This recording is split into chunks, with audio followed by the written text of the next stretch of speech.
Kingdom Come Deliverance 2, it's a very, very dangerous world.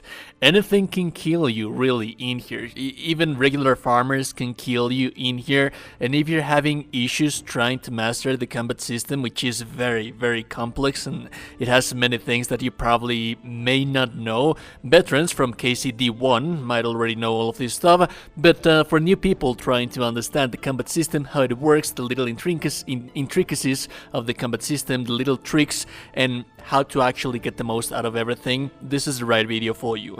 I'm going to divide this video into 4 sections that are going to be very, very important for you to understand, and you can use the timestamps on the video to move back and forth, That's going to be divided between armor, movement, the basic techniques, and combos.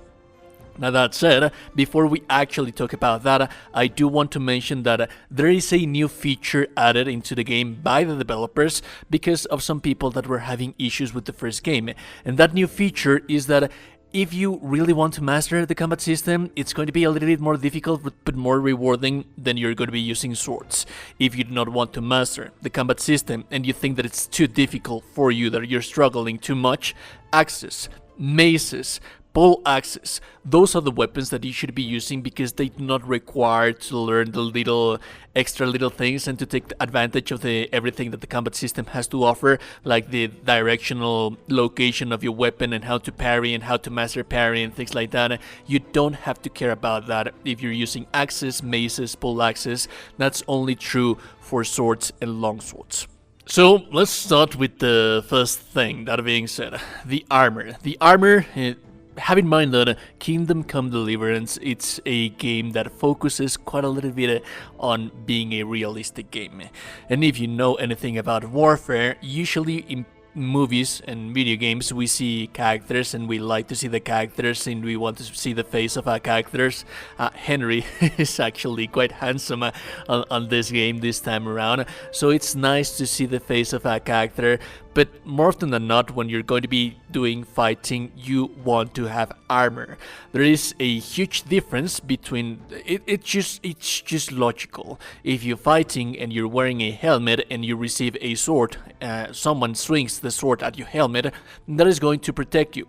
But if you're not using any helmet, then that's going to probably kill you in one shot. The same thing happens in here.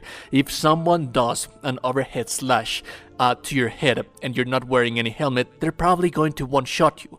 If you're not using plate armor on your arms and they hit your arms, they're probably going to one-shot you, or at least they are going to maim you. They're going to deal tons of damage, and the game has this kind of system where it actually damages the limbs of the body where you receive that damage. So having plate armor means that the damage that you're going to receive, it's going to go first into the durability of the armor. Once it is broken enough, once they can deal more damage enough, that's when you're going to be receiving damage. That's going to be divided in between the armor, the durability of the armor, and the stamina that you have at that time. There's certain techniques that the enemy can perform and that you can perform to bypass that extra, but those are techniques that it's like an extra layer of the intricacies of the combat system. If you can, you want to be using plated armor in every single place. In your arms, in your chest, in your head, in your legs. Everything should be covered. This is especially true if you're fighting against several enemies. Let's say that, for example, there's an enemy behind you and they deal damage to you. It's better to receive damage to the armor than to receive damage yourself. This is one of the most important things about a combat system, and that's movement. Knowing your surrounding, knowing how and when can you fight the enemy. Let me give you an example. It's very difficult for you to fight, for example, if you're doing exploration and you're fighting bandits. If you encounter bandits and you're on the open field, then you probably shouldn't fight them. You should find your horse and run, because fighting several enemies at the same time in here, it's not undoable. As you can see in here, I'm doing it just fine, but just because I'm taking advantage of my surroundings. If you're exploring in the woods, this game is built so that you always have trees around you, or there's like rocks. Ideally, you want to have, like, for example, something blocking your right or your left, and then you use the body of the enemy that you have in front of you to cover from the bodies of the rest of the enemies that you have in front of you. Let's say that there's an archer.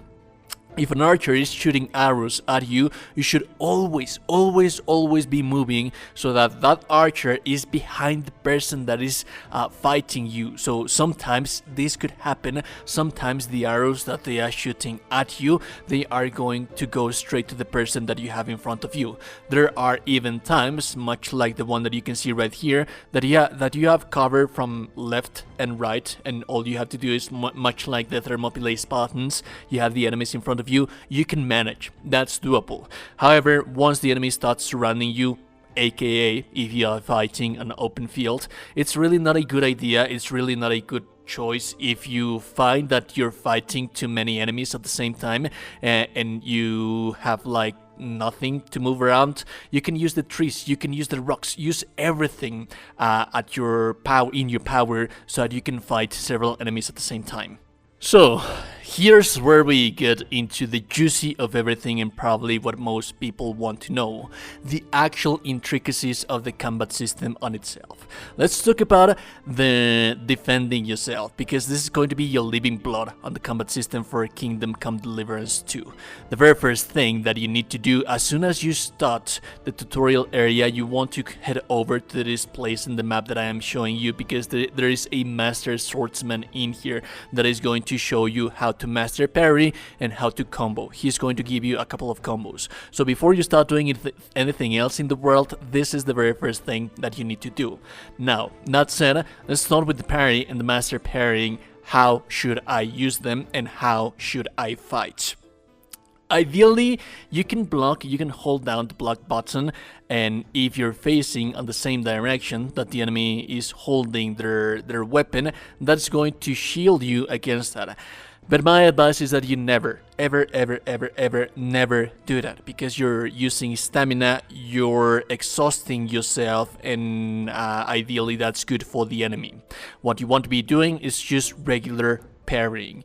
Regular parrying, it's basically this little shield icon that appears every time that an enemy is going to swing at you, and the parry window is just huge, and all you have to do is press the left trigger, and that's it. As soon as the shield appears, you can use a parry, and like I said, the window is huge. After that, you can retaliate with a riposte with the right trigger. But that's not going to be guaranteed like it was on the first Kingdom Come Deliverance. For that, you need to do a perfect parry or a master's parry. But I do want to stress out that sometimes parrying, what it's going to allow you is that if you're losing too much stamina, you might be inclined into retaliate after each parry. Sometimes it's going to be a dance between the enemy parrying you and retaliating, and then you parry and retaliate, and back and forth until one of you runs out of stamina, and then you can deal damage to you. If you're running out of stamina, then stop. If you're fighting several enemies, then stop. Just parry to recover the stamina and reposition yourself so that you never have two enemies in front of you. Remember that you always have to be moving so that you never have two enemies in front of you, and if you parry without retaliate, you can move more freely, you can recover the stamina, you can gather your bearings. That's going to be how you are going to hold your ground. Now, master parry. How do I actually do such a thing? To master parry, that's going to perform an unblockable attack that is always going to deal damage to the enemy, and it's also going to keep them on their toes. That is going to allow you to follow up with a combo, which combos, remember, that we'll talk about in a little while. To perform a master parry, you first have to go to the swordsman master that I already told you how to get. He's going to show you the technique for free. That's kind of like a feature that you can do. This is only done with swords. Axes, maces, and all of the other weapons, they cannot do master parries. This is only for swords. So the way to do it is that you want to be, as I am going to showcase in here, you want to take a look at where the enemy is holding their weapon. If they're holding their weapon on the left, then you're going to change your weapon to the right. As soon as they attack and you see the parry window, you're not going to parry. You're going to press the right trigger to attack. That is going to perform a master parry. If they are holding their sword on for an upper slash, then you are going to do a thrust, a downwards thrust, and that's going to parry. The same applies vice versa. If they are doing a thrust, then you hold up your weapon and then you press the right trigger as soon as you see the parry window. That is going to perform a master parry or a perfect parry that is going to perform an unblockable attack that it's going to deal tremendous amounts of damage, and if the enemy is wounded enough or you manage to one-shot the enemy thanks to this attack based on their armor, durability and things like that, which is something that can very well happen, you're going to perform this very, very amazing finisher. But you also need to know how does an enemy can do that to you, because there's very skillful enemies in here that can do master parries, that can do parries, and that they can defend themselves as well. So you need to understand how do they do that as well.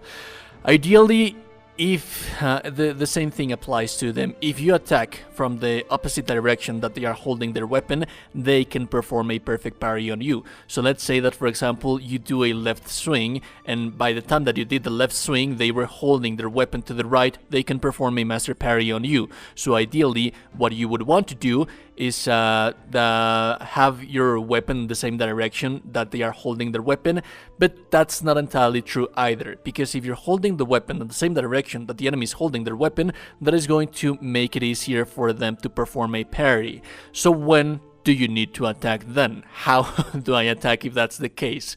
Always attack from think of this like a 50-50 scenario. If they're holding their weapon either left or right, you're going to attack up or down, because there's no way that they can properly defend from that. If they're holding their weapon up and down, then you're going to be attacking right, left, and right, because there's no way that they can perform either a parry or a perfect parry from those locations. It's going to be a little bit more difficult, and that is going to allow you to go into the offensive.